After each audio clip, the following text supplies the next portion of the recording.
Are you ready to learn where we're at currently with the metagame and where we're headed with this new patch that's about to release in just a few hours?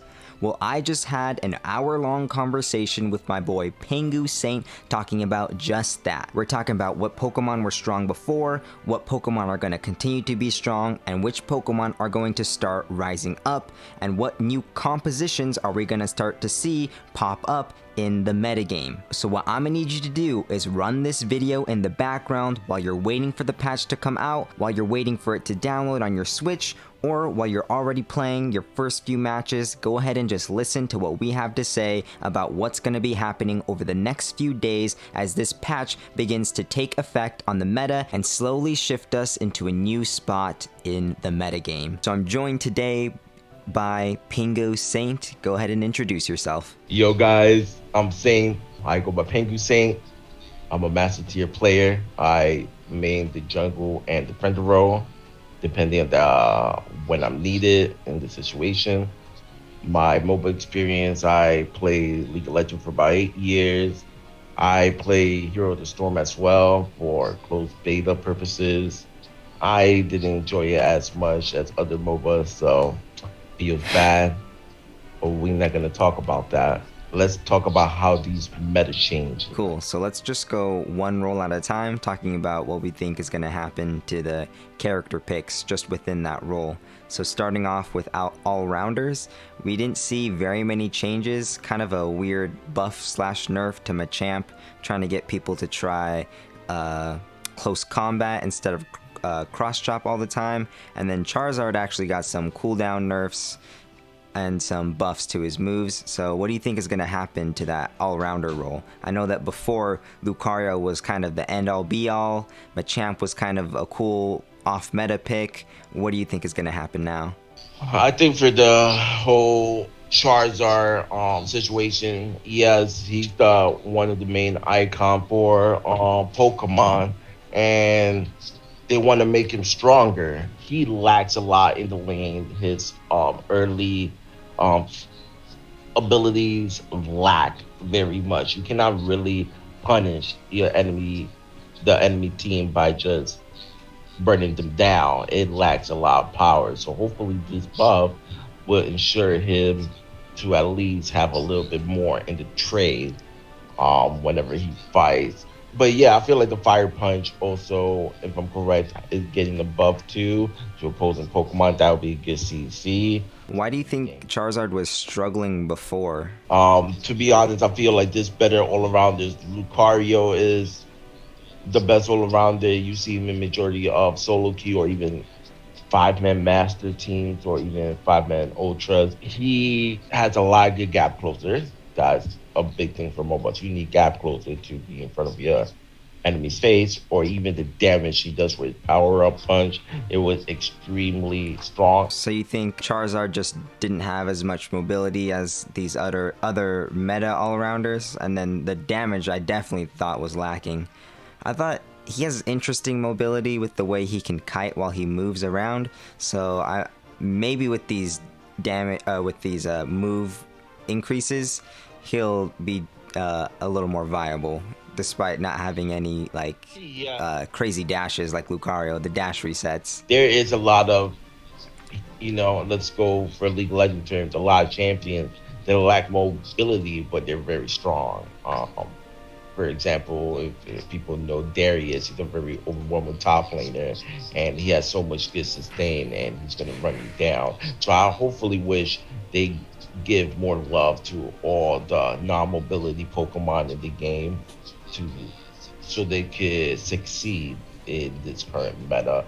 And one thing I want to talk about Machamp real quick, because we didn't touch on this subject, that cross shop will still be more useful in my opinion, because it has a dash compared to dynamic punch being a straight just forward attack. So I don't think Machamp is going to change. I don't think people are going to pick close combat compared to cross cross shop if you could just have a free dash. And that close combat is kind of already really close to just what the second activation of his Unite move does. Correct. So I don't know why they even gave him that ability in the first place if you get it free as a Unite move. I'm super confused, but it works. I get the gist of it, but cross shop is still going to be way more effective in my opinion. So I think the champion's in a good state. And now what about Garchomp? But the poor boy, he's like not that popular of a pick, a popular Pokemon just as a Pokemon, but I was not seeing him getting picked very often, and he didn't get touched at all. Do you think, is there just, maybe there's something we're missing and they're waiting for us to figure out that he's actually good? What do you think? He scales well. I feel like out of all the Pokemon, him and I will talk about this other Pokemon later, Gardevoir, they scaled the most, but their early game is so weak that do you really want to wait till level 10 just to be an actual team fighting Pokemon? It sucks. It's really bad. Just comparing him to like Machamp, the thing about Machamp, he has submission and even dynamic punch, which they're pretty both good moves. I haven't played much in Garchomp. I know he has dig at level 6, and then he evolves at level 10, but his power spike is literally at level 10, and he become a monster. But by that time, you're not helping your team get objective. You're not helping for the Dreadnought 5, for the 5v5, for the rotation. You literally just try and suck all the XP you can as soon as possible. Yeah, that's true about Machamp. He can help his team a lot at level 5 once he's got that submission. Garchomp gets that dig at level 6, which is like kind of nice for helping out with a gank, but Garchomp is really just soaking up the resources until he's level 10 and he's finally a Pokemon. Alright, so let's move on to the attackers now. We got a pretty big set of nerfs to Cinderace, kind of a nerf buff to Cramorant, nothing happened to Gardevoir, Greninja, Ninetales, or Pikachu, and then we got a nice buff for our boy Venusaur. I think that all of these attackers were getting used. It was really just Venusaur we weren't seeing too often. Pikachu was kind of starting to fall out of favor compared to Ninetales, and Cramorant was kind of an off-meta pick. And then, of course, Cinderace was just a baller. He was dominating the whole game. That's why he had to get a big, huge nerf. What do you think we're going to see with Cinderace? Starting off with this man, do you think that Cinderace is going to be the same force that he was? Or with these damage buffs, are we going to start seeing other attackers rise up? So that's a very interesting thing because Cinderace, I still feel, even though they're nerfing the damage output that the Pokemon does, I feel like they didn't nerf his range. Yep. Big thing. His feint, I still think it's gonna be the same. Maybe they're gonna increase the cooldown of it, so he could be. It looks like they're decreasing the uptime. I read the Japanese patch notes, so the amount of time that he spends invulnerable is probably going to be shorter, and then the little move speed increase is lessened. Okay, so that's a very more highly skilled that you have to know when to use it. So for the more advanced mobile player, they would know how to still use it compared to people who are still learning the game. So it's going to be more like a skill-based ability because it's still way better than the other ability you get with a Flame Charge. Yeah, it's Flame Charge. I think Flame Charge is still like a great repositioning tool. Just giving a dash to Cinderace is a big deal, but that feint has such a high skill cap when you're able to just completely negate some damage. But that's totally true about them shortening that invulnerability time. That means it's going to require a lot more skill to actually dodge these moves. Exactly. You gotta know exactly when to use it, not to use it when you're panicking. And if you panic, that's gonna hurt you more. But for Cinderace, I feel like his range is amazing. And even though they're nerfing all of this, yeah, it might take more levels for Cinderace to do not even as much as he did. But he's still gonna be a strong Pokemon.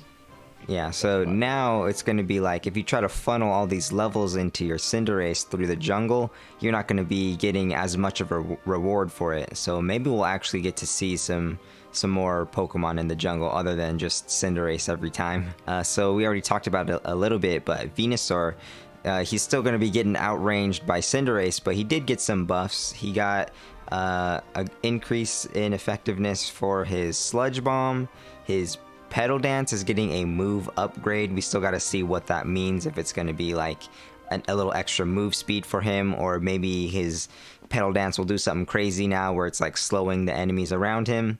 But what we do know is that Solar Beam is getting a cooldown reduction, and Sludge Bomb Solar Beam was a pretty popular move combo to pick, so it's good to see that both of these got buffed. And then also his ultimate is going to do more damage, which I know someone in my stream once asked me if his ultimate does damage, because they really didn't think it did anything.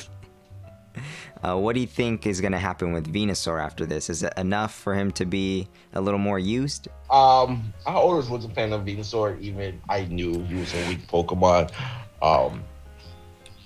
I love his kit personally because it reminded me more of not of a like range attack, but like a bruiser because of the Petal Dance and Giga Drain combo. I actually like that. You sustain yourself while mowing down your enemy. But you know what? I'm really happy to see the Solar Beam getting love and with the cooldown reduction, as you said. I'm correct.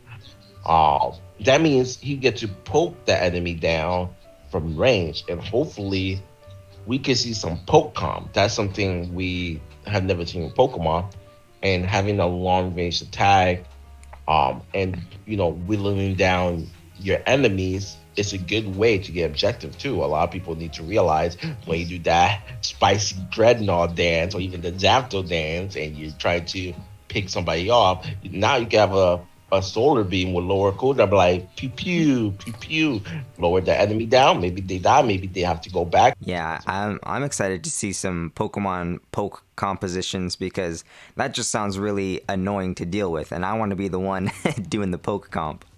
Okay, so the other attacker that got some changes was Cramorant. It was a nerf to his early game ability Whirlpool, which seems really necessary to me because Whirlpool was doing way too much early on. And then a little bit of a buff to his dive, to the damage it does on the targets that you dive onto. One of my teammates is actually a Cramorant, and he's amazing. That early with the Whirlpool damage was insane. You could get basically last hit any of your Pokemon or even your enemy Pokemon. Is so oppressive, and I agree on that. That is very, very nerf needed, because you gotta realize when you're in the laning phase, and if you can steal Pokemon's XP, you win. That's just how it is. You go for the mid Dino, the mid Crawfish, you latch it with your abilities, but for the dive. It seemed like the design was like you're supposed to pick dive and air slash, and air slash kind of hits like a shotgun. So you want to be like right on top of them when you launch that air slash, but it felt like doing that was just not rewarding enough because the combo wasn't doing enough damage. Yes, and I agree, but I still feel that with a Twister and Surf will still be the major damage. It's true crowd control and major damage compared to, you can use Dive either for an escape or, like you said, a combo with the Air Slash, but I feel you gotta have amazing position. You have to either mold the enemy down or thereby die that you want to dive next to them or on top of them. But other than that, remember, he doesn't have no kind of mobility besides that dive if you pick dive or if you have the eject button. So it's you gotta basically position well. If you don't position well, then you could be in trouble. So remember that, guys. Use it smartly. So Cramorant, you kind of touched on this already, but Cramorant was definitely not a super popular pick. Do you think, this nerf is like, or this change is like a buff nerf, and it's like a nerf to like one of his like greatest features, his early game Whirlpool. Do you think we're actually going to see any like differences in like how often people pick up Cramorants. I mean, to me, it feels like nothing's going to change, but I wonder if you think people will get kind of baited by this dive buff. I recommend to people try him to see the extent of his abilities and power. His ultimates are very big, very huge. Yep. If you guys haven't played them, he's literally a machine gun that attack the nearest Pokemon, and he's stationed while doing this, but he could literally force your enemy team to just run away. If they stay around, not even the Snorlax block will help your team. He will kill you. He will ricochet all his bullets. Don't sleep on Cramorant. Very good Pokemon, in my opinion. And Ninetales was a really popular pick. I think one of the best things about Ninetales that made Ninetales kind of rise up over Pikachu was that all the ways that Ninetales can just accidentally cancel the cooldowns of its opponents, the way it can just freeze people and stun people all the time. It's like you're accidentally canceling Unite moves like once or twice a game and you don't even realize that it's happening. And I don't think that's going anywhere. So like it feels like Ninetales is like kind of a big winner in this patch. Like just didn't get touched, still gonna be strong. How do you feel about that? I feel Ninetales very oppressive in the lane more than anything else. Aurora Veil, one of the best ability in the game. Didn't get touched, don't know why. Was the Dazzling Gleam is perfect. Is a cone stun in front of her face. Now I think it take very high skill cap to use it because you have to know when to use it and stun your opponent. But yeah, why Pokemon Unite? Tencent, why didn't you nerf a Ninetales? It's kind of busted. Like, she has so much freeze, so much CC. And I hope they fix the snow warning like they say they would. I don't want to see a random snowflake in my grass whenever I'm trying to jump the enemy. They're like, oh, somebody's there. That was kind of it's kind of crazy. You're just like walking up to the Dreadnought and there could have been like a gank waiting to happen for you in the bush, and Snow Warning just like literally warns you about it. I think with this nerf to Cinderace, there's definitely some more space for Venusaur, Cramorant, Gardevoir, maybe even Pikachu. I think Ninetales still kind of makes Pikachu is just like a better, doing what Pikachu does but a little bit better. I know they're not exactly the same, but they're kind of similar, doing some AoE, doing a little bit of CC, and Ninetales with that Aura Veil able to sustain her team. It's just that it's still just going to be better than Pikachu. But I'm looking at Venusaur, Greninja, Gardevoir, Cramorant, like rising up. I'm definitely excited to see these poke comps that you're mentioning, like Venusaur, Gardevoir. Could be like really juicy picks now that Cinderace is not going to be as oppressive as he was before. What kind of changes do you think we'll see with these attacker picks overall? I just hoping my boy Greninja will get more play. I personally, when I play solo queue, I love playing Greninja. It's one of my favorite, at least Unite Pokemon. I feel like his kit is very slept on. I hope he gets more love. But again, I feel like Cinderace will still be seen, I hope not in every single match, and hopefully not in the jungle, because too oppressive. But one thing we all slept on, they didn't do anything to Blaze Kick. Oh, they did. The Blaze Kick actually got a damage nerf. It still got that attack speed buff. Yeah, I feel like still that would do a big difference in putting output damage after the increased attack speed. I just hope that it's not gonna outshine all the other attacker Pokemon. I get it, there's metas that people want to play and they want to play the strongest Pokemon, but I just feel that having the same Pokemon in every concept or every single game, it gets kind of tiring at times, even for me. I get bored at times playing the same Pokemon. Let's move on to the defenders. We didn't actually get to see any changes to any defenders at all, but I still just want to hear your thoughts on like what's the state of the meta with these defender picks. We got Crustle, kind of like nobody's really loving Crustle on a competitive level. He's actually pretty good at like probably the best defender at carrying your solo games if you got to play defender, because you can actually do the damage when necessary and you can still be a tank when you want to be a tank.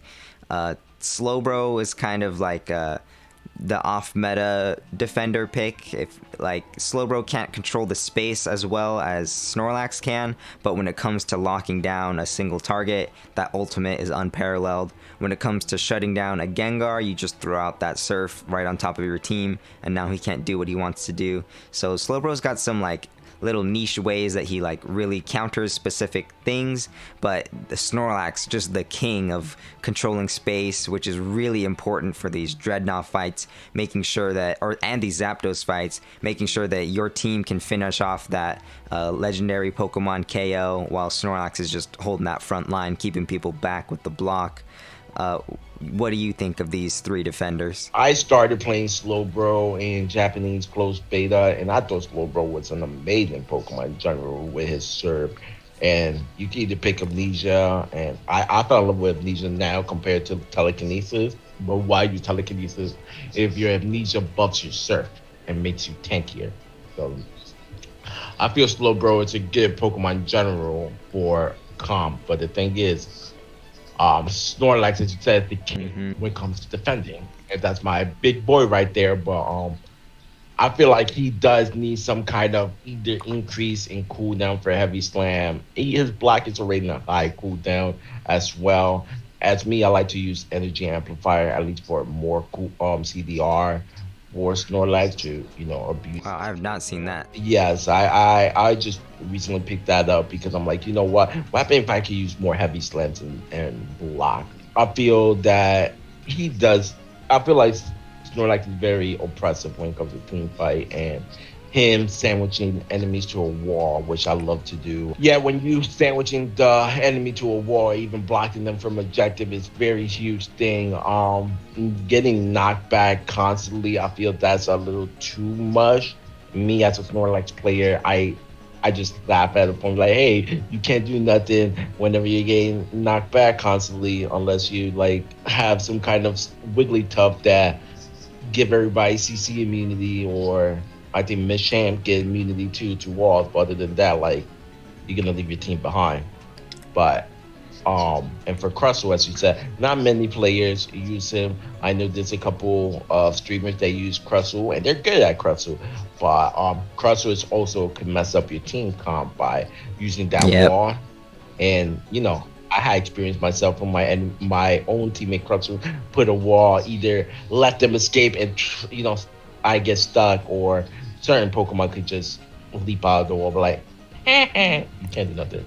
I feel like Crustle better maybe in solo queue versus team comp, unless they do maybe make it a little bit bigger, but I doubt that will do any kind of change. Yeah, maybe if the wall traveled faster.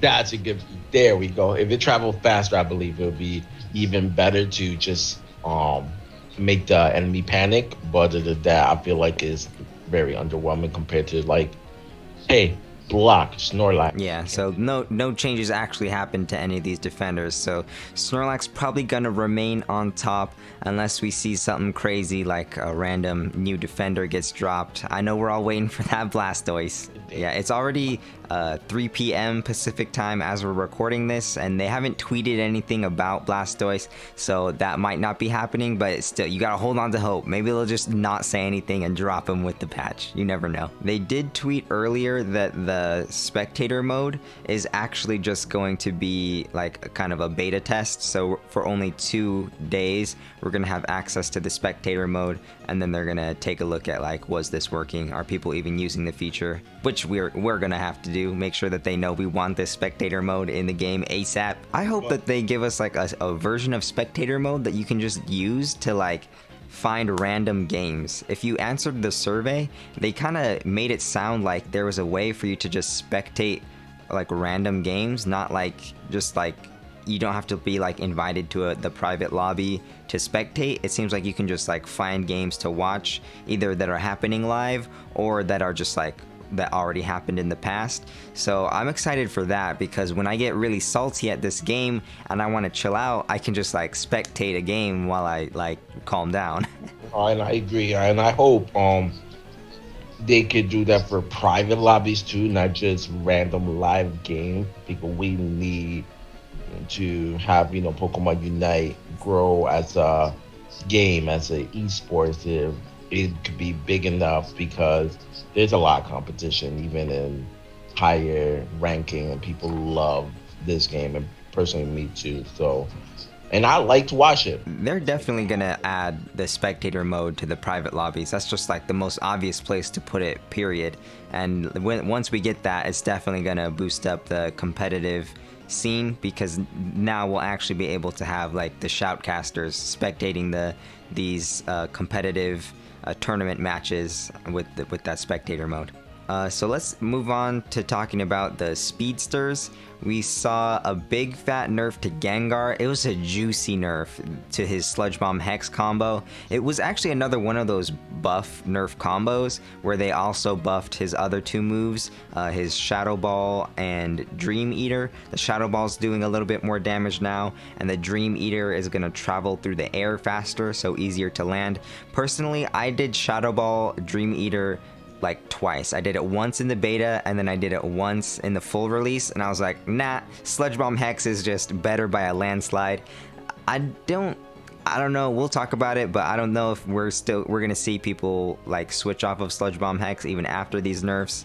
But they for sure did a number on Sludge Bomb Hex. The Hex is doing less damage now, and the Hex is going to give you less invulnerability frames. So previously, when you were spamming Hex with the cooldown reset, you were invulnerable for like maybe 20% of the time, maybe even more, and now they're reducing the amount of invulnerability time. I know I had some trouble yesterday during my stream where I was trying to, like, I was saving my stun specifically for Gengar, but it felt like just a 50-50 chance if I was gonna actually land it on him. We got a bunch of buffs to Talonflame's damage. One of his basic moves, what is it called?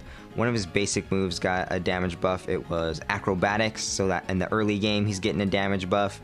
And then his Aerial Ace and Fly, which you can use both of at the same time. Those ones both got a damage buff. So hopefully Talonflame actually gets to rise up. And Zeraora got a nerf to his ultimate, which his ultimate was definitely doing way too much.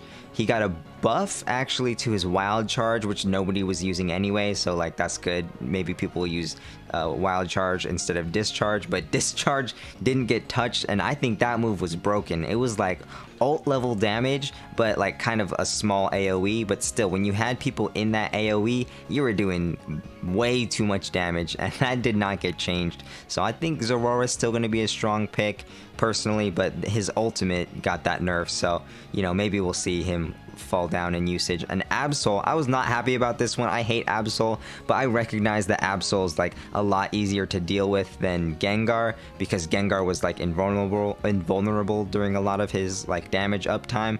Meanwhile, Absol can be stunned at any moment.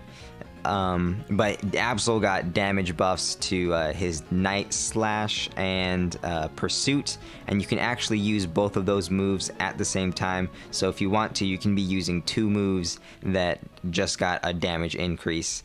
So what do you think is going to happen with these four speedster dudes?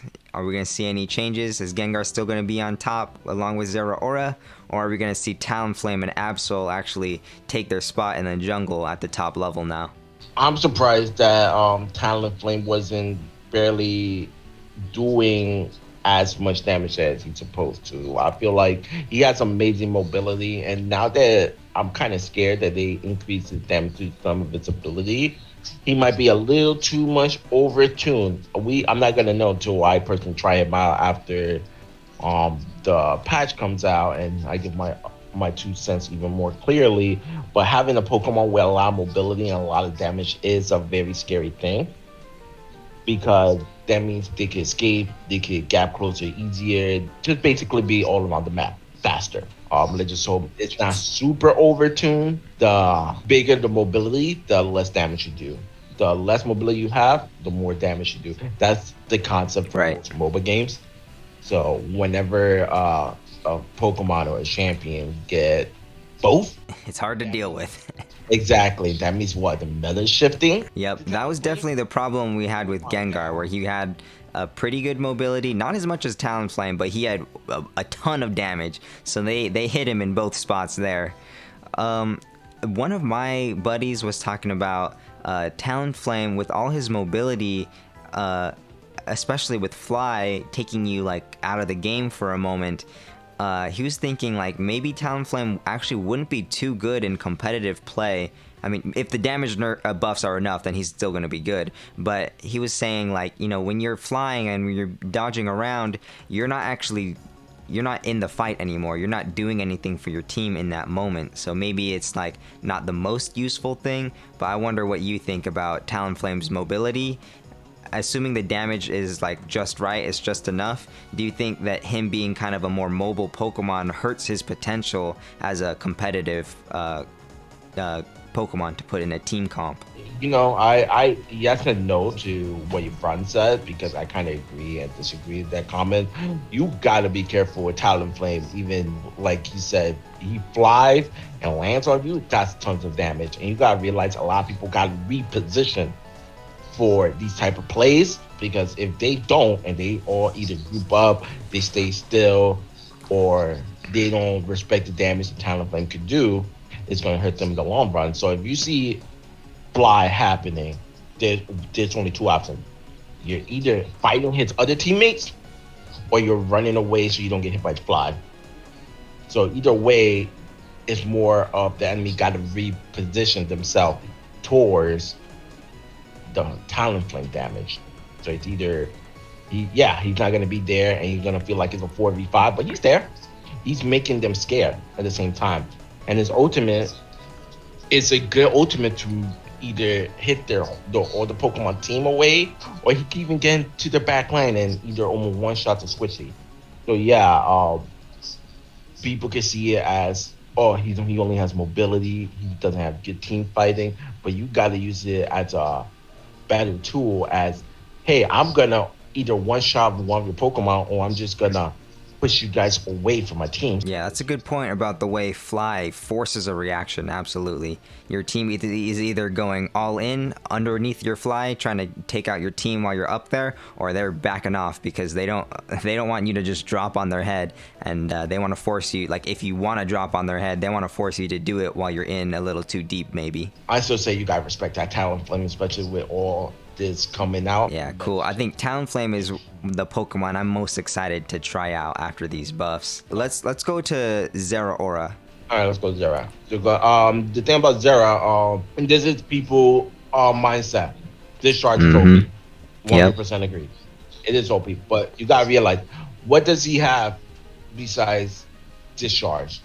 He has a jump and discharge. The best counter to Zera is, if you see him coming, you either focus him hard and kill him before he can even do any kind of damage. He has discharge, a scary one, especially when you all grouped up.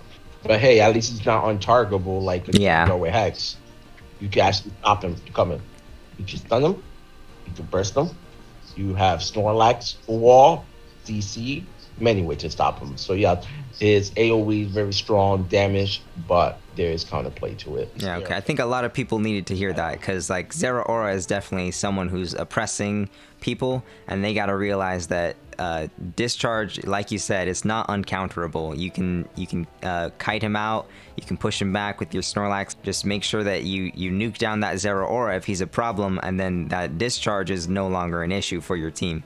And with his ultimate getting nerfed, now even if that Zeraora manages to bust out that ult, you're not going to be getting insta-killed by it. You can still have a fighting chance to maybe still knock him out before that ult kills you, along with the discharge. Just fight away from his blue lightning, guys. Pro tip, Zeraora gets a buff when he's standing in the blue lightning, so don't stand in the blue lightning and fight him. Okay, so I wanted to save that juicy Gengar nerf for last. Let's hit Absol. This is one that I already said it. I'm just like, no way he got buffed. I hate that.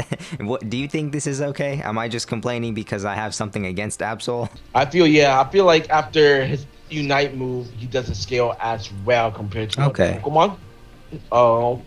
So hopefully this makes him a little bit more stronger, more viable, and people want to play Absol. So these two buffs that he got to his Night Slash and Sucker Punch, these are things that are going to affect before he's got that Unite move online. So he's going to be getting just a flat damage increase on those 2 moves. So his early game is about to get even more scary than it already was. We'll see if those damage buffs are enough to help him scale well into the late game, but if nothing else, his early game just got even more scary. So that's, you know, I'm scared. I'm shaking in my boots, but I'm just gonna stay calm. I'm gonna stun him when I see him. I don't think Sucker Punch is still not gonna get used. Yeah, Cycle Cut is just a way better move than Sucker Punch. I feel like they're trying to sweeten the deal, like, hey, Sucker Punch getting buff, use it. They were trying to do that with a lot of moves. Like, hey, don't use this move, try this one. Speaking of that, Gengar is probably where they tried to force that the hardest, because I think out of any Pokemon in Pokemon Unite, Gengar was the one Pokemon that really only had one moveset, and the other one just did not exist for most players after they tried it like one time. So Gengar with that Sludge Bomb Hex combo, we already talked about the major nerf that it got to damage and the amount of invulnerability time it got, but also his other moveset actually got a buff, which is, I think it's totally fine because that moveset was completely unused. We already talked about it, but the Shadow Ball doing more damage, the Dream Eater flying faster through the air. Do you think that we are going to see Shadow Ball Dream Eater get used? I still feel that Hex, you know, and Sludge Bomb combo is probably the best combo in the game. If it did get damage reduction and cooldown, whatever, it's gonna hit him big. And I feel like Gengar is gonna be still a good solo queue character because people are still gonna be scared. And this not a big secret out there, guys. I played League of Legends for 8 years, and this, when I tell my friends, yo, you saw this buff that's happening to this certain champion? Like, what? This a buff? I'm like, do you guys ever read the patch notes? Like, no. Like, a lot of people not gonna read the patch notes. They're gonna still be playing Gengar in solo queue probably. And for the people that actually are, you know, pay attention to the tweet or want to take this game serious, competitive, you know, high elo, we're gonna pay attention. And we knew how to handle Gengar already, even before this nerfs. And now it's just getting easier to deal with him. And so his other moveset getting buffed, Shadow Ball Dream Eater, I think we both agree that's not really going to get used. The AoE damage potential on just the threat level of even on a single target of Sludge Bomb Hex is just way too great. But just to talk about it, I think it's interesting Dream Eater getting a buff so you can actually be more likely to land that sleep on the enemies. I think the problem with it is that the sleep just lasts no time at all. And Shadow Ball, like, yeah, it's getting a damage buff, but it's not going to be more damage than the Sludge Bomb Hex combo. Unless they did a significant super damage buff for Shadow Ball, I don't think Gengar is going to change at all. He's still going to go with his bread and butter. Yeah, I think at the top level, he's going to be way, way easier to deal with. People were already figuring out how to deal with him, and now it's just going to be even easier for them. And now in your solo queue matches, you're going to have a much higher chance of landing that stun because he's got less invulnerability. He's going to 3-shot you instead of 2-shot you in some situations. So you're going to have more chances to shut him down. Yeah, so overall with the Speedsters, I'm really excited to see Talonflame rise up. I'm not happy that Absol's rising up, but at least it's not Gengar. At least it's something you can stun out. Same thing with Zeraora. He's something you can stun out, but he did get nerfed, so we should be seeing him less, unless people just really love what they did with Wild Charge on the lowered cooldown and extra damage. Then maybe Zeraora will actually be a problem, because that Wild Charge actually gives you invulnerability frames. So we'll have to probably watch out for Zera. So supports, this is a big one because Eldegoss isn't oppressive in the same way that like Gengar and Snorlax were just really like oppressive against the enemy team, but Eldegoss felt like she was oppressive towards any other support in the game because what she provided to a team was just like way too much sustain in a meta that really loves sustain, that really loves a Pokemon that can help you live through a really long and drawn out Dreadnought and Zapdos fight. So a nerf to the amount of healing that Eldegoss can do, even if it's just the healing on Cotton Guard, I think that's a huge deal. We got a cooldown increase on that, so less Cotton Guards coming out, and also a lowered heal at the end of Cotton Guard. So this is definitely making some space for Mr. Mime and Wigglytuff to come out and do their thing. They have like more like potential to like have a very big moment in an instant, like one big instant in a fight with like a big sing, or with Mr. Mime if he sets up a wall stun. That can be huge damage and a pretty long-lasting stun. And with Eldegoss not being able to heal her team back up immediately afterward on one of those big plays, Mr. Mime or Wigglytuff just has to pull off their combo once, force that team to back off because they got no health, and now that team can actually get a objective completed during that time. What do you think is going to happen with these changes, this nerf to Eldegoss, actually kind of an indirect buff to Mr. Mime and Wigglytuff? What do you think is going to happen? So yeah, this is pretty normal when it comes to every kind of MOBA. So yeah, Eldegoss is getting weak, and she was the primarily heal and shield support Pokemon. But you gotta realize this, guys, especially if you're new to MOBA games and everything, because a healer and shielder Pokemon get nerfed, that doesn't mean it's all bad news. Because I'm gonna explain a couple of things right now. Most people that play Eldegoss, and I've seen this in many of my games, they just spam their abilities. So once they have their Pollen Puff, they throw it. Once they have their Kind Guard, they're gonna use it because they're like, oh, I'm just gonna spam it because I can. This doesn't mean that Eldegoss is gonna be super weak compared to that small heal that got decreased. I feel like that's the big hit, that she's not gonna heal as much as she used to do, even though it was very small already. So I don't think we're gonna see it much of the naked eyes, but oh, she still heals, so it's pretty okay. I feel that now you gotta be smarter with your cooldown, and you cannot spam it, because you might be thinking, oh, if I just spam all my cooldowns, we're fine in team fights. No, you gotta be more aware. Yeah, you gotta anticipate that incoming damage so you actually shield something. Yeah, before it was easy. It was an easy choice to just spam Cotton Guard off cooldown, because like you're getting a nice heal at the end of it every time. But now with that heal being nerfed, like you really get the value from the shield, which is I think how the move should be used. So I got a little excited talking about the Eldegoss nerfs, but we got some changes to Wigglytuff too. She got a base, pretty much a base bulk increase. She got more HP, more defense, more special defense. That Sing, like you already said it's going to be reducing their defenses even more. If we're interpreting these changes correctly, they didn't give us super great details, but it seems obvious that like this change is trying to say that the defense decrease is going to be better. And then Double Slap, kind of another vague change, but this is probably trying to say that the slow that they get off of the Double Slap is becoming greater, and then the damage increase is the damage is getting increased. That's something we straight up know. They weren't vague about that. Correct. And I was trying to show people, but yeah, my team love Wigglytuff as a Pokemon.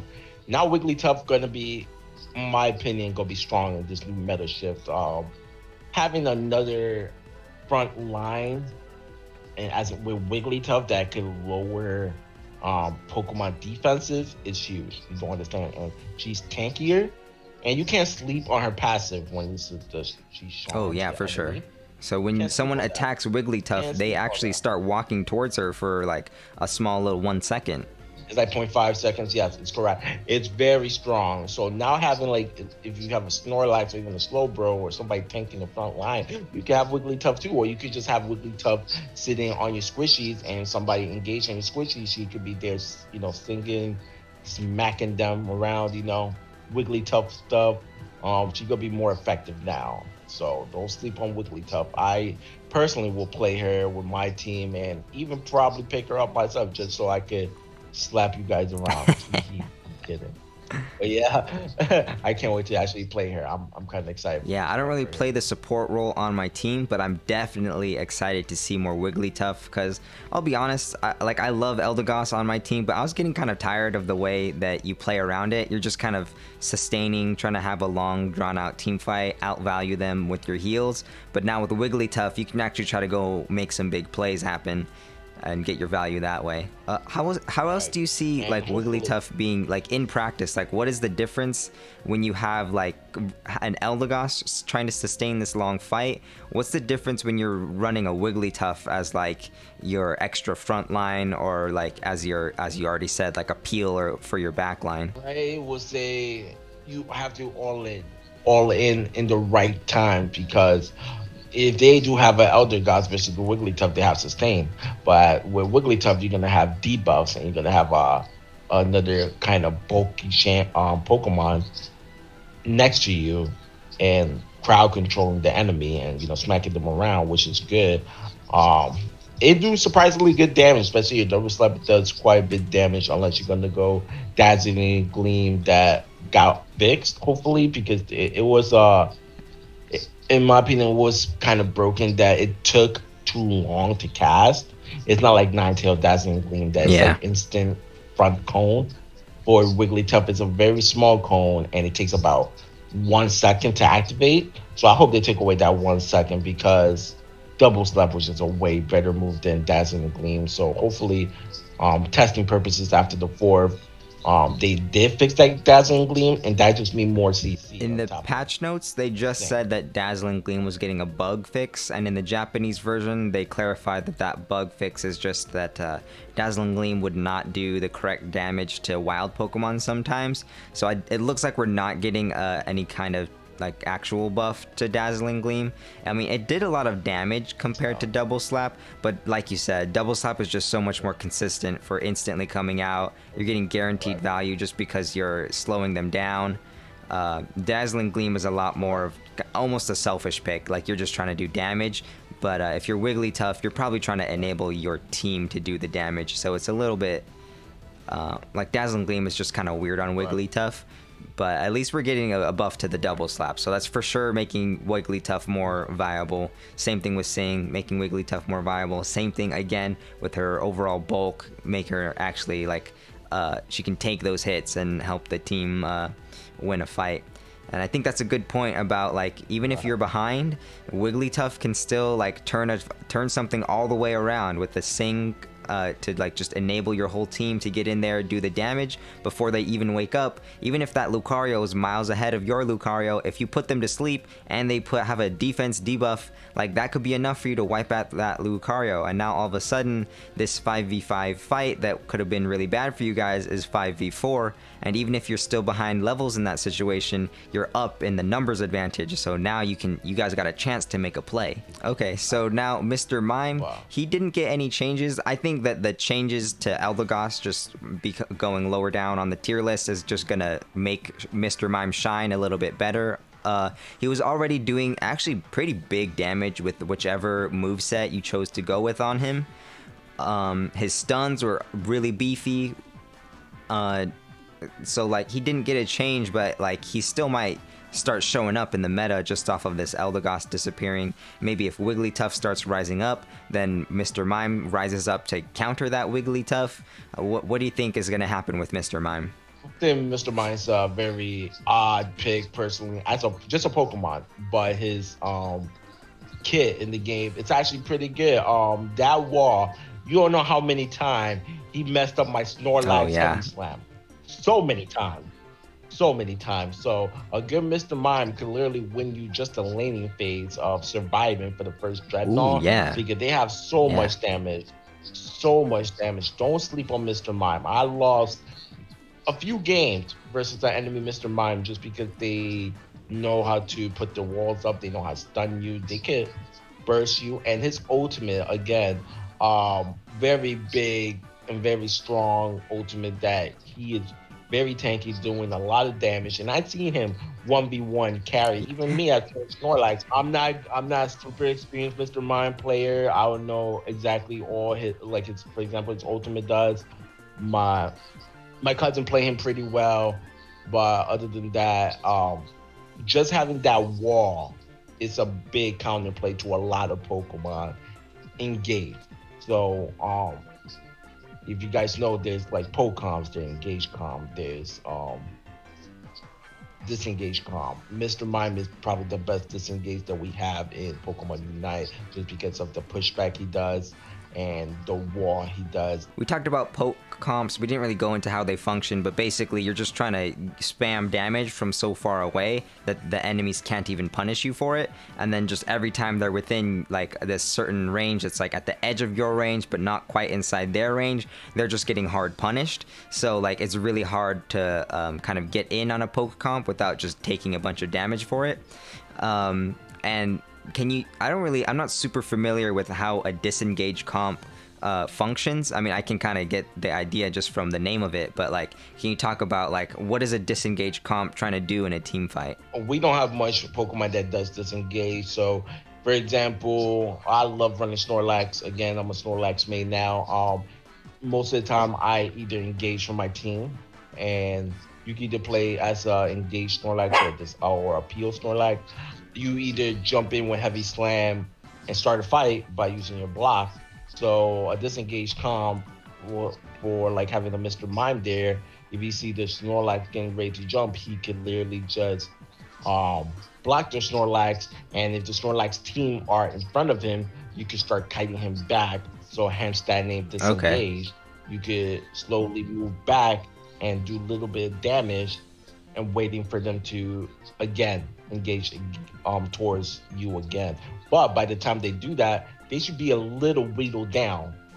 From what you're saying, it sounds like yeah, the disengage comp can whittle down that Snorlax and shut down his N-Gage, but it sounds like in certain situations when that Snorlax is just trying to box you out and make sure that you can't get close to the Dreadnought, a disengage comp is kind of just doing exactly what the Snorlax wants you to do, which is back off of the objective.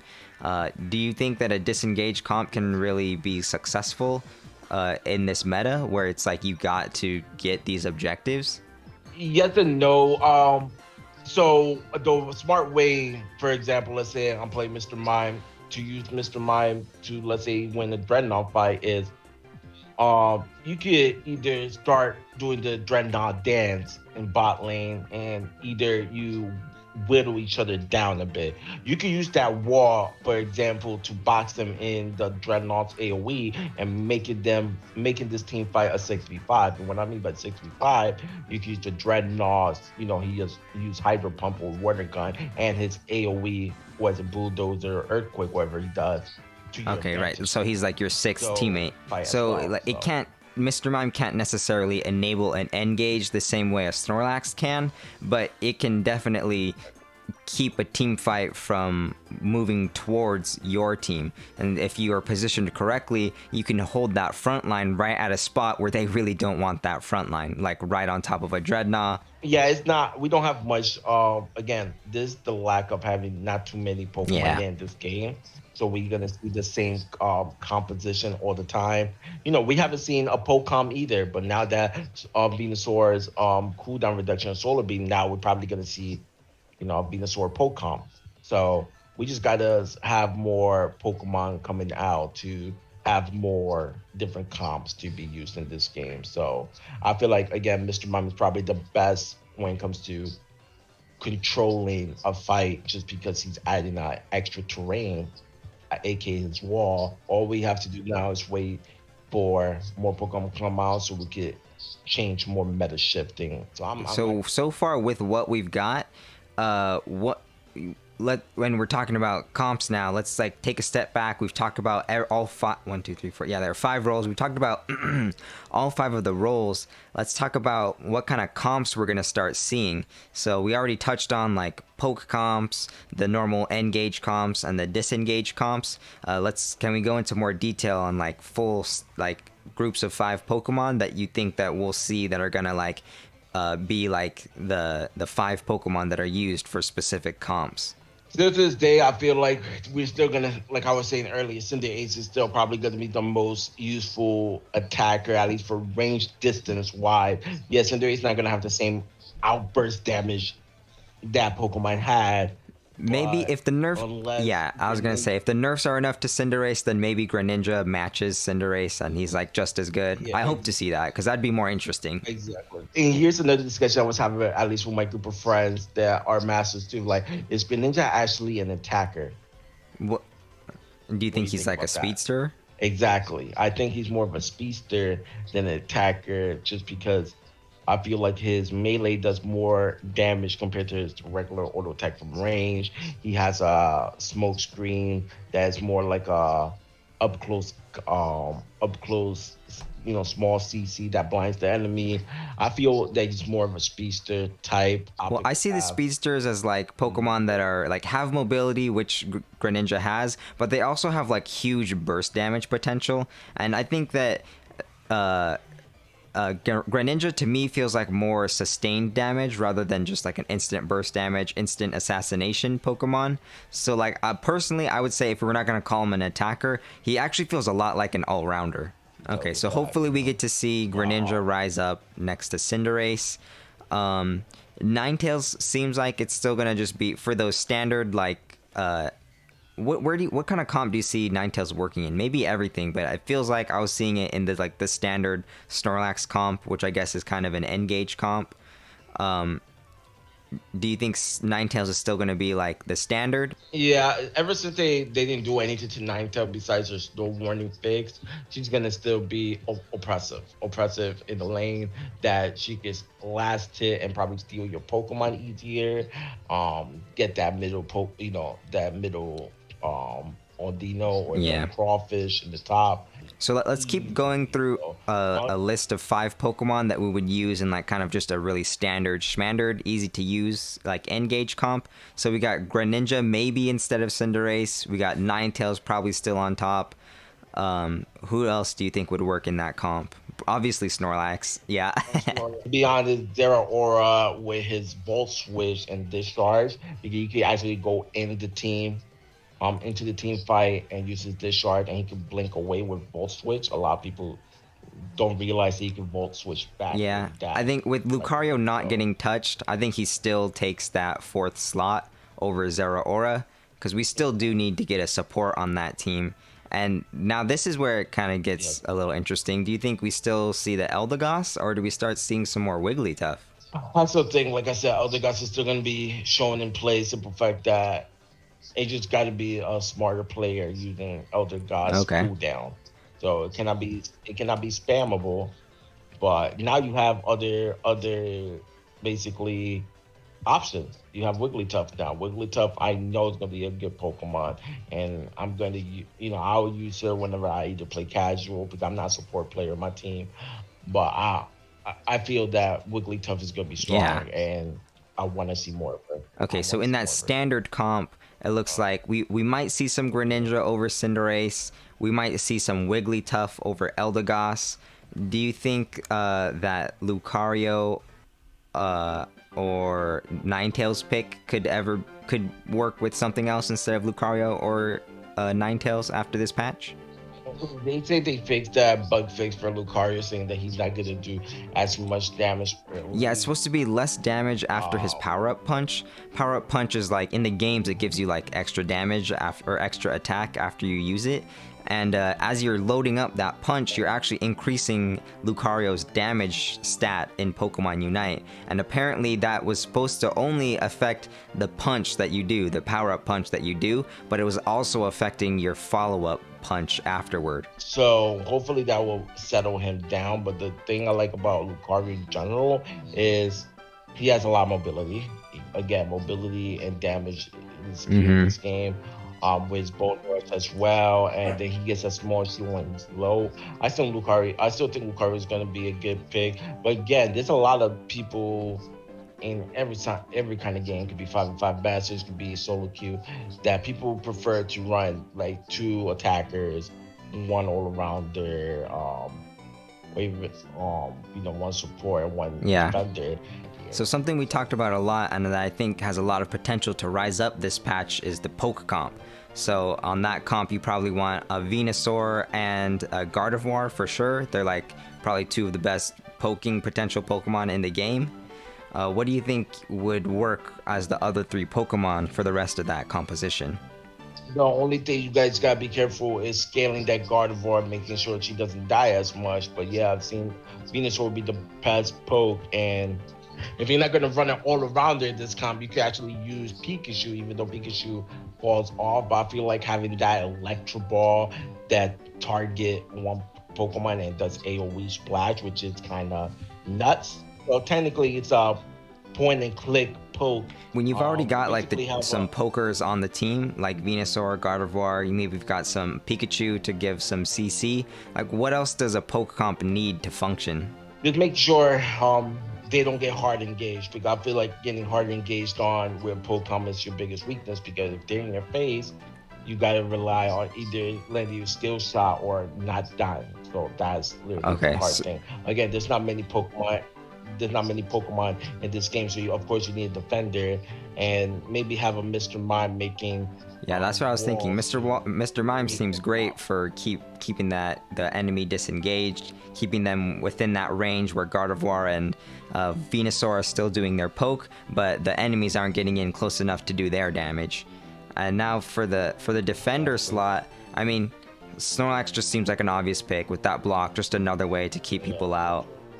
Exactly. So again, this is having like super big comps like this is not gonna. Well, again, you're gonna see all the same Pokemon because there's not a big roster yet. So you're gonna see the same defender, you're gonna see the same support. You know, it's just gonna happen like that. So okay, so I'm definitely excited to see some new supports in the game with Mr. Mime and Wigglytuff, and I'm definitely excited, hopeful to see Greninja rise up. I love Gardevoir, so I really want to try out this poke comp with my team. But now let's talk about the homies. Oh snap, that's my dog. Let's talk about my homies in solo queue. What are some new like good picks for the dudes in solo queue? I know that Charizard looks like he's finally getting stronger. Talonflame looks like they're finally getting stronger. Gengar is like getting weaker, so that's just relieving space for other junglers to get in. Same with Cinderace, making some space for other junglers to get in there. What Pokemon do you see rising up in solo queue? In my opinion, I still say the best safe pick still for solo queue will be all the Pokemon right now in the list. I would say still to this day, I think.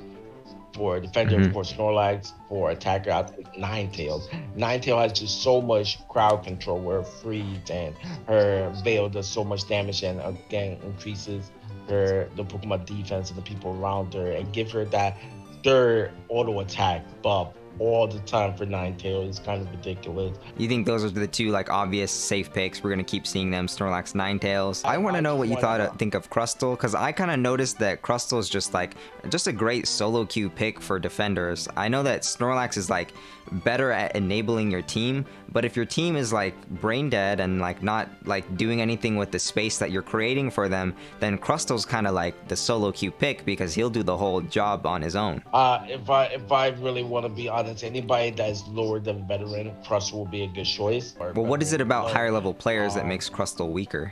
We know how he works, and we know how to disengage from his ball. We could jump away, we can jet button quickly, we could fight him, we could have a Snorlax jump in to stop them from crushing us, being pinned down as well. We could dash away if you have some kind of mobility. Now, Absol was like already a pretty good pick, I thought. Like, Absol can get shut down, so maybe you would have rather have been a Gengar who's not going to be as easy to shut down. But now that Gengar's getting nerfed and Absol's getting buffed, maybe Absol can be a little bit more powerful for taking over your games. Still going to have to worry about like not getting stunned out, but maybe Absol with like a full heal could prevent that from happening, and you can carry your solo queue games with that character. Well, what do you think? Do you think you agree with that, or what do you think of Absol? I feel like Absol is probably one of the best when it comes to assassinating any targets, even if they're tanks and they have low HP. He has a lot of crit. Yeah, I see him all the time just critting me for like 1,200 to like 2,500. Yeah, there goes my health bar. Yeah, there goes my health. I can't do nothing. So he either does his job well and assassinate you, and you can't do nothing to react back. So Venusaur got some buffs that like we see some potential with him in like specific comps and competitive play. To me, these buffs don't seem like enough to make him like a super strong solo queue pick. Would you agree with that? Again, like I feel we're gonna see more Solar Beam, Venusaur than Petal Dance, but when it comes to higher play, I still say Venusaur's not gonna be there. Sadly, I see the potential in Poke with him, but personally, me, I would know not to be in a straight line with my teammates to get hit by the Solar Beam. Just remember, that's all you got to do, guys, is not be in a straight line with your fellow teammates so you all don't get hit by the Solar Beam. Again, I wanted to work out for Venusaur. I think he's a very underwhelming Pokemon just in general and in the community itself. You know, there's Charizard and Blastoise overshadowing, but I think Venusaur is a great Pokemon and he deserves to be in strong with the meta. So we touched on Talonflame and Charizard. These buffs seem like enough to make them much more usable in solo queue than they were before. Do you think that's true? Or like, I know Charizard was pretty weak. So was Talonflame, honestly. So what do you think of these two? Do you think they're usable in solo queue more? And are they going to suddenly be... I think Talonflame for sure has potential to maybe be like your carry Pokemon, carry you through solo queue. But what do you think of Charizard? I still say Charizard still got to evolve quickly to become that useful pick. But I feel like after he evolved to Charmeleon having that Fire Punch, he'll be more useful now. Of course, all 3 evolution Pokemon, they struggle with the first evolution, but you just got to survive the early game, the first like 2 minutes of the game to actually get there to become that Charmeleon, then to that Charizard. I feel like Charizard has one of the best Unite moves, flying around and can do damage with your fire, then seismic toss people. He's gonna be a sleeper pick. Do I think he's gonna be super OP at the start? No, but till we get to know how to use him more properly in solo queue, it's gonna be way more pick for him now than there was before, for sure. Now Wigglytuff got a buff. Do you think Wigglytuff is gonna be... I think she looks like a much better solo queue pick now as a support. How do you feel on that, Wigglytuff in solo queue? Feel Wigglytuff should be played everywhere. Now, I think Wigglytuff wins when it comes to this patch notes alongside, I would say, Talonflame with the most buffs in the patch coming up. So I would say, guys, get your Wigglytuff pants ready because she will carry you to victory by singing the enemy. So you just gotta pick her up because I feel like she's one of the best team fighting Pokemon in the game. Maybe the laning gonna be a little rough, but once you go in team fights and use your abilities, your ultimate is amazing. A lot of people forget their ultimate gives a shield to Pokemon and give them immunity. So don't sleep on Wigglytuff. I'm telling you guys. All right, awesome. So we're ready for some meta shifts to come to the game. Anything you want to shout out? I know I already pimped out your Twitch and your Twitter on my video about Dreadnought. Would you just want to shout out those same 2 things, or is there any other links that you want people to know about that are going to be in the description? Yes, I am a streamer. If you guys know, I try to catch majority of Joe's. Yep, he's there a lot. I either lurk there. You know, I try to support my boy, but yeah, I do stream as well in PenguSaint. You can find my Twitter too at PenguSaint. Okay. And I hope to see some of you guys around whenever Joe is not streaming because I like watching Joe content too. So, you know, hopefully, and we will have to play together. I want him to get Master first so I can feel proud of myself. Yeah, I'm getting close. So. I'm at Ultra 3 so far. You're close. Yeah, right there. I can taste it for you. Let's go. Gotta get that. Okay, great, everybody. Let's get it. Let's get this new patch. Let's enjoy this meta shift that's coming our way. Thank you guys for watching, and thank you, PenguSaint, for guiding us through this conversation, giving me somebody to bounce off of and actually have a conversation about like what's gonna happen, what's already happening, and I'm pumped for the future. I'm pumped for Talonflame. I'm pumped for Wigglytuff. I'm pumped for Blastoise. He's not even here yet. Right. Oh yeah, give me that Blastoise. Yeah, give it to us right now. All right, everybody. Thank you for watching. We'll see you in the next one. Peace out. Bye-bye.